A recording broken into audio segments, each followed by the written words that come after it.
Welcome to the Dive Locker. We are going to be going diving in Lake Michigan today, down to the Prins Willem, and so I got to pack some things up and we're going to go. The Prins Willem is a really cool ship that sunk in the 1950s. It was actually the second time it sunk. The first time was during World War II, and it is a beautiful boat to see in Lake Michigan just off of Milwaukee. So let's go dive in.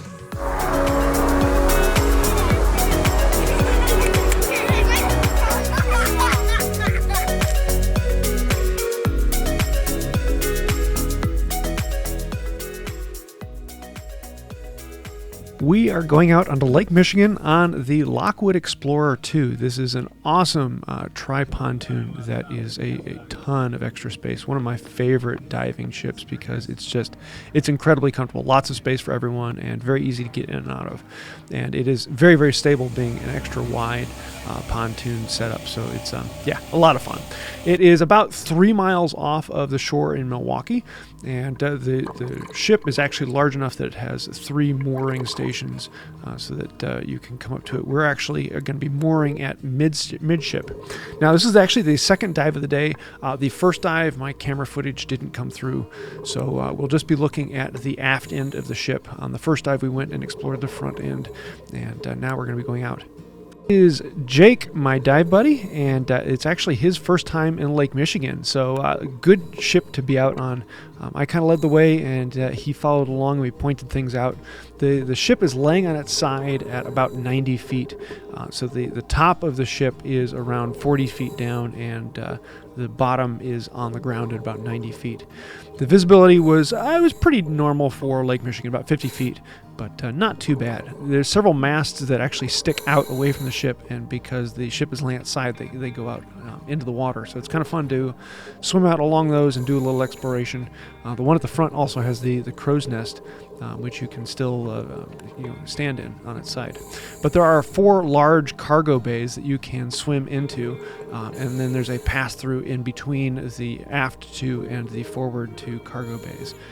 It's a great chance to go and try out wreck diving in a wreck that doesn't have much to get into, so you can experience the the fun that is a ship on the bottom of the ocean, or in this case, Lake Michigan.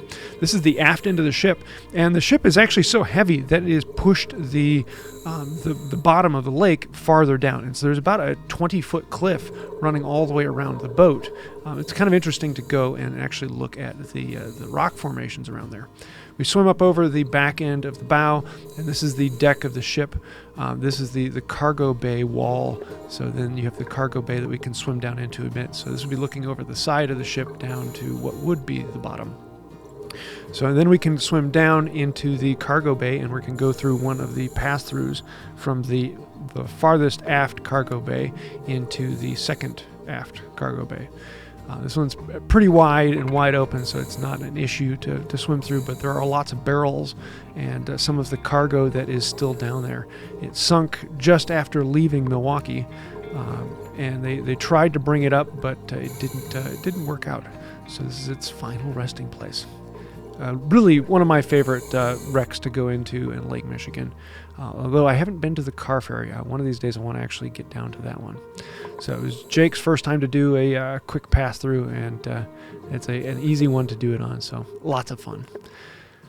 This whole dive is not too terribly long because it is down around 90 feet. When you're on a single cylinder, you don't have that much time, but we were about 25 minutes down at the bottom exploring, and it's a good enough time that you can actually see quite a bit.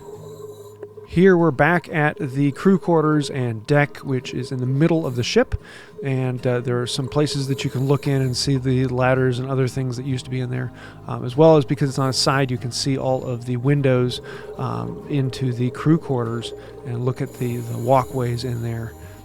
And then the mooring position we were on actually had the cable connected to one of the windows in the crew compartment here. And after doing your dive, you head on back up and do your safety stop. So we went up to about 15 feet, weighed out for a little over 3 minutes, and then finish up the dive. This was a lot of fun, and I had a good time with Jake. Looking forward to doing more dives with him in the future.